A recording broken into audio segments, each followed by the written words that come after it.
Hi guys, and today I've got for you the Toyota GR Yaris. Now don't be fooled, this isn't like any Yaris you've seen before. This is not just a Yaris with a bit more performance and a body kit. This is in fact something very, very special indeed. In fact, if you look underneath the platform, the front end is maybe Yaris. The rear part of it is actually a hybrid of like a Toyota Corolla or a CHR. Visually, it's 10 centimeters lower. It's much more aggressive. I mean, just check out this front end. Check out the vertical jowls on this thing. And at the back, you get a diffuser and twin exhausts. Now, it's also only a two-door or three if you're counting it as a hatchback. So this is of course all-wheel drive. It has a 6-speed manual gearbox, and underneath here you get a 3-cylinder 1.6 litre engine. Puts out an impressive 257 horsepower, 266 pounds-foot of torque from just 3,000 RPM. All of that means it does 0 to 62 miles per hour in 5.5 seconds and reaches 143 miles per hour. In terms of economy, 34.2 miles per gallon is what's quoted, although I didn't even see. I saw about 32 miles per gallon on a longer run, and the CO2 emissions is 186 grams per kilometer. So not only is this car much faster than any Yaris before, but it's also a little bit more expensive to run than any Yaris ever. And talking of expensive, these things start at £30,000. Now this range topper is a circuit pack. This is about £33,500, and for that you get Michelin Sport 4S tires, you get circuit tuned suspension, and you get front and rear differential locks. Now this thing does look crazy. It looks really aggressive. It's got the style and the character that suits the car, but it's pretty much a car that if you know what it is, you know. Otherwise, I think a lot of people from the reaction that I've had seem to perceive this as just a little bit of a jumped up Yaris. So really it's a bit of a petrol head's hot hatch. So of course, for completeness sake, we're going to look at the practicality and do all the usual things, but of course the main thing about this review is going to be the drive, and that's what we want to get into. Before we do any of that, make sure that you're subscribing to youtube.com/browncarguy, follow me on browncarguy.com, and of course on all the social media channels, just search my hashtag, which of course is #browncarguy, and if you enjoy my content, you can support it over at patreon.com/browncarguy. Cool, let's go check out the boot.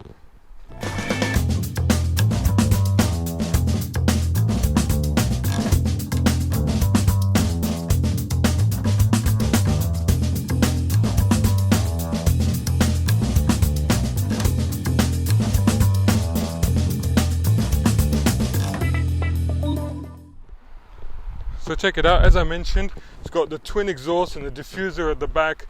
GR Yaris, GR of course stands for Gazoo Racing, GR4 because all-wheel drive. The opening for that, and you see the spoiler as well at the back. Now to be honest, yes, it has a boot, and it's got pretty much what you would expect from a 3-door Yaris.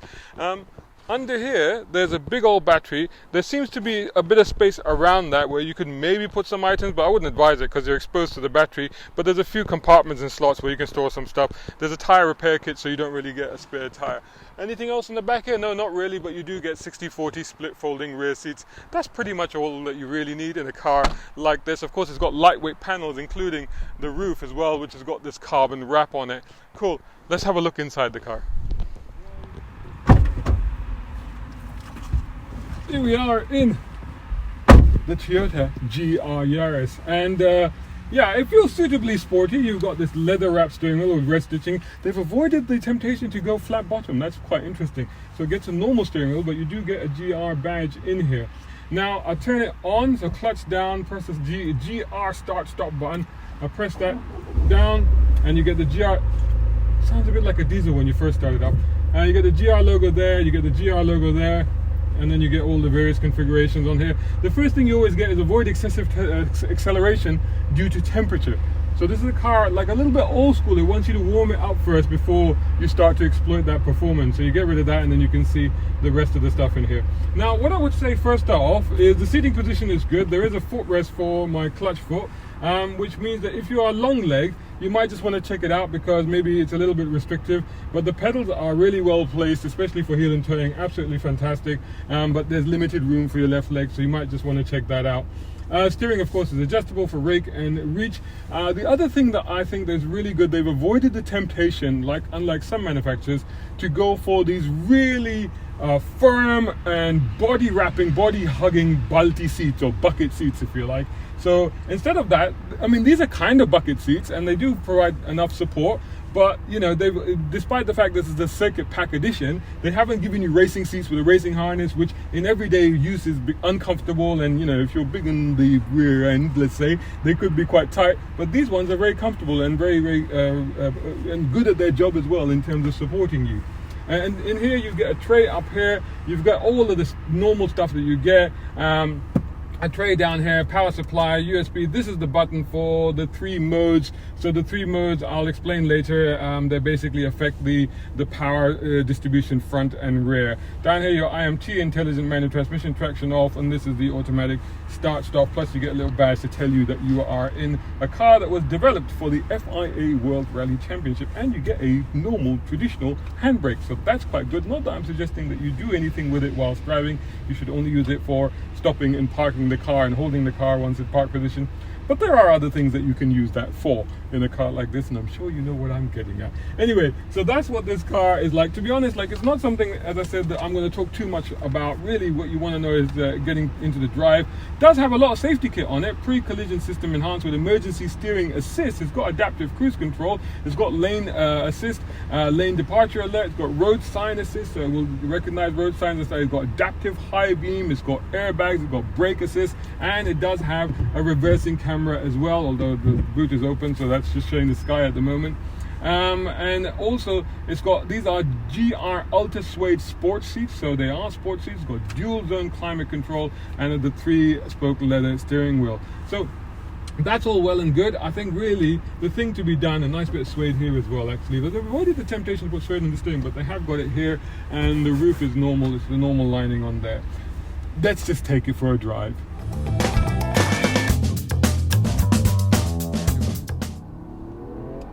Here we go. Let's not mess around. Let's just go straight into sports mode. Now the modes actually a little bit different on this car. They actually split the torque front and rear. I'll put the actual ratios on the screen. But that's what they do. There's a sport mode and a track mode and a regular mode. But as far as I can tell, I mean, you know, you get the full performance and the impact of that performance in any of the modes. In fact, in around town, in city circumstances, you know, it's a car that feels a little bit on edge. You know, it's a car that feels highly strung. The clutch is not, I wouldn't say heavy, but it's not exactly light. So you know, it does need a little bit of work and needs a little bit of an effort on that. But the gearbox too, the gear change, again, you know, it's a clunky thing. You know, to the point that you can hear it from outside. You can hear the changes, you know. And I've seen pedestrians going, well, you know, as I'm changing down, letting somebody cross, changing down, they're like, what was that noise, you know? So it's quite loud. But yeah, so but visibility at the rear can be an issue because the rear window is very small, but out the sides is not a problem. And of course, it does have a reversing camera as well. Oh my goodness, you know, the grip on this thing, I don't know if it's so much the grip, but it's just that the planted nature of it is just absolutely solid, you know. I mean, again, you know, there's very little, slight body movement, slight body roll. The brakes are fantastic, you know, very reassuring. Does have intelligent manual shift control transmission, IMT they call it. But what I would say is that the pedals are placed so well for heeling and towing that, quite frankly, you know, you just want to heel and tow yourself. Just the poise of the thing, the fact that it will just hold on so well and change direction, like, you know, I mean, you know, like a lot of hot hatches, you're thinking of looking for, that's just a lane keep thing, don't worry about it. You're looking for the grip level, or you're looking for where understeer might kick in, or you're looking for those sort of things. In this car, none of that is happening. None of that is happening. It's just constantly planted, and it's just constantly faithful in its direction changes. And you just don't feel that it's, you know, in need of any more grip or anything like that. The steering too is meaty, but the steering I like. I mean, I like the steering. I like the way it's set up. Could do with a little bit more feel, but not bad. You know, I mean, it's like, you know, it's giving you sort of enough to just give you some level of reassurance about, you know, what it is, what it's doing. etc., etc. Sometimes you put cars into sports mode, and then around town you just find, oh, they're a little bit too much, you know, because the gears are changing. I mean, this is not an automatic, but the gears are changing too quickly, or the steering is too heavy, or the sound is too raucous. But actually, this car is like that all the time. So it doesn't matter where you have it, whether you have it in normal mode or sports mode or track mode even. I'm guessing. I haven't gone into track mode. But track mode, to be honest, again, I could go into track mode. It won't make any difference. No, so no difference to the sound or anything like that, or throttle response or anything. See, it's on it all the time, which is why when you get into a little village like this or in a city environment, it is a car that you have to keep a tight hold on in terms of keeping it tightly on its leash, because, you know, it will just go. That's kind of, you know, what it wants to do. 3,000 RPM is where you get the torque, and you know, the funny thing is that the sound is not really that enticing until you get up into the higher revs, because normally, in fact, when you start this car up, to be honest, it's distinctly uninspiring.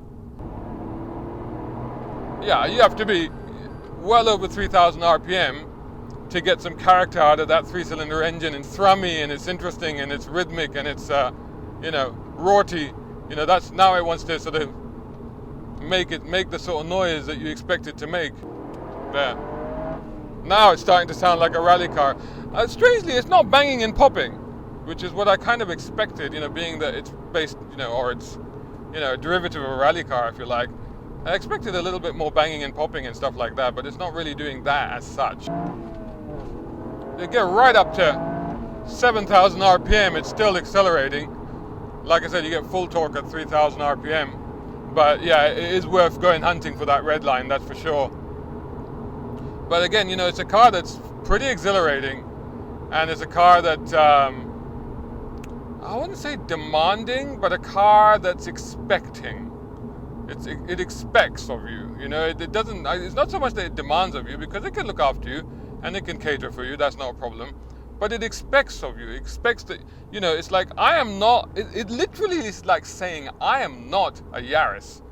I may look like a Yaris. It may say Yaris on the back of the car, but I am not a Yaris. I am something rather different, and I expect to be respected and to be treated that way.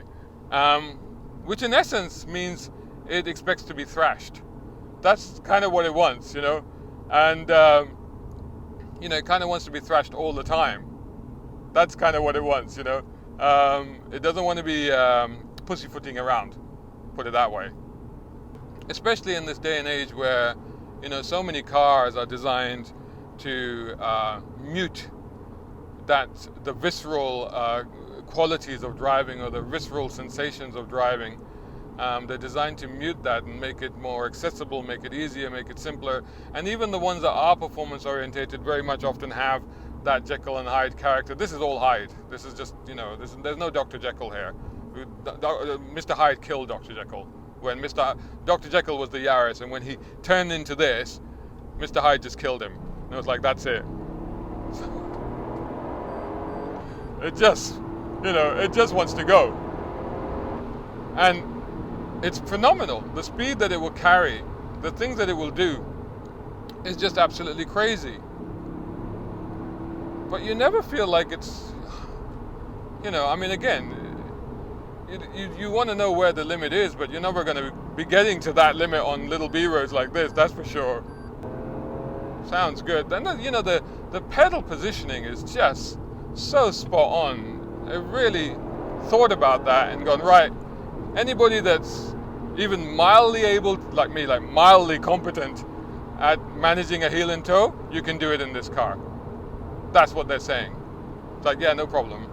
You fancy heel and towing? Yeah, you can do it in this, because we've perfectly positioned those pedals to make sure that you can. So here we are, we're picking up a bit of speed in this car. Now, I did drive this here on the motorway. You can probably see from this camera how much that's shaking, and that's because on this road it's transmitting a lot up through the cabin. Of course, they all come in the bigger wheels. This one, the top spec one, gets the Michelin Sport. I think the other ones get Dunlop tires. Now, whilst the ride you can see here is picking up everything, That's not translated to the motorway, where on a smoother motorway it was actually pretty calm and composed. It's even got active cruise control, so you can set the speed and you're fine, it will just keep going. And active cruise control, so it will adjust its speed and everything like that. So it's quite comfortable in that sense. But as you can hear, there's quite a bit of noise. So it's not the most refined motorway cruiser, although it will happily sit on a motorway, put it that way. It's undisturbed by crosswinds or anything like that. But like I said, I mean, you will get a bit of road roar and a bit of wind noise in this car. So that's not ideally what it's meant for, but you can use the motorway to get to more interesting roads like this one. I think that's the sort of takeaway from that.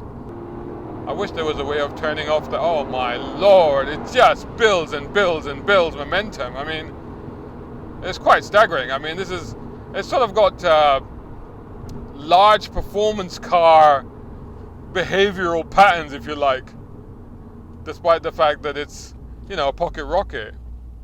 Pocket rocket traditionally, when it gets up into the higher speeds, it's like, oh, okay, well, I've had it now. Let's go back and do the slower speed fun stuff. This one's, no, let's keep going. I mean, it wants to win the stage. I think the rally car DNA is coming through. One of the things you find with this car is that you cover distance so quickly. So, for example, for the purposes of this film, I'm going out a little bit and going, right, well, that would give me enough distance to talk before I get into the village. And actually it doesn't. Before I finish my sentence, I'm in the village because it's so damn quick, and then so we have to slow down again. There is no question that once you go full Mr. Hyde, this thing is fun. It's maybe a little bit more stressful around town, but the thing is, like, once you're out here, I don't want to go home now. Put it that way. I just want to drive around here all day long until I run out of fuel or something,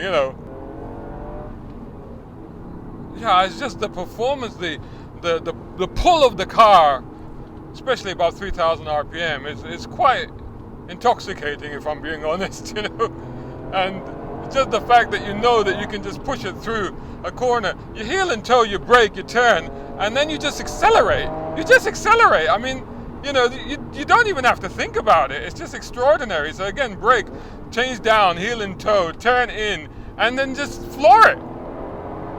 And actually, the earlier you floor it, it feels like actually you were too late. You should have floored it even earlier. So it's like, it's the car is like, no, you're not good enough, So turn in here, floor it, holds tight. That's on a downhill bumpy bend, hold tight. Maybe the slightest of movements, perhaps. Again, just phenomenal. Wow, just holding on completely tight, barely a movement, no hint of it. I mean, I'm in the sports mode, which of course is rear bias now, and no hint of any, in fact it kind of pivots, or even in this mode, it kind of pivots around its center.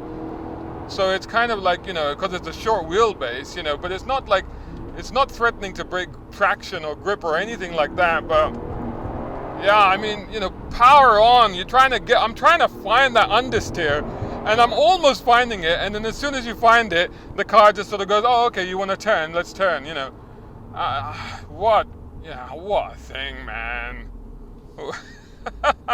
What a thing.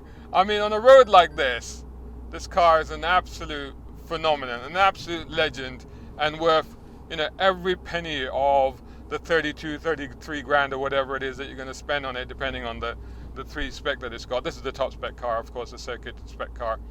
It's worth every penny of it. When you're out here, when you're doing this stuff, and if I was able to go like even further out up into, some finer roads further north, I think I would be really, it would be worth taking a week. If this was your car, it'd be worth taking a week and just going somewhere and just doing that sort of stuff, because it would be cool and it'd be fun. As for this drive, I mean, again, now we're into the town, and I've got to put it back on its leash again, which it just doesn't like. And then you got the clunk of the gearbox. It's like, yeah, what are we doing now? It wants to go back. That's what it wants to do. So this is and that's the summation of it. Whilst this car, I mean, this is not don't confuse this with a Yaris. This is not a Yaris. It's just not. do not even begin to think it's anything like a Yaris. It looks like a Yaris. It's the sort of ish size of a Yaris. It's a bit wider. It makes full use of those wider rear haunches. You know, it's got the track, it's got the presence, it's got the looks.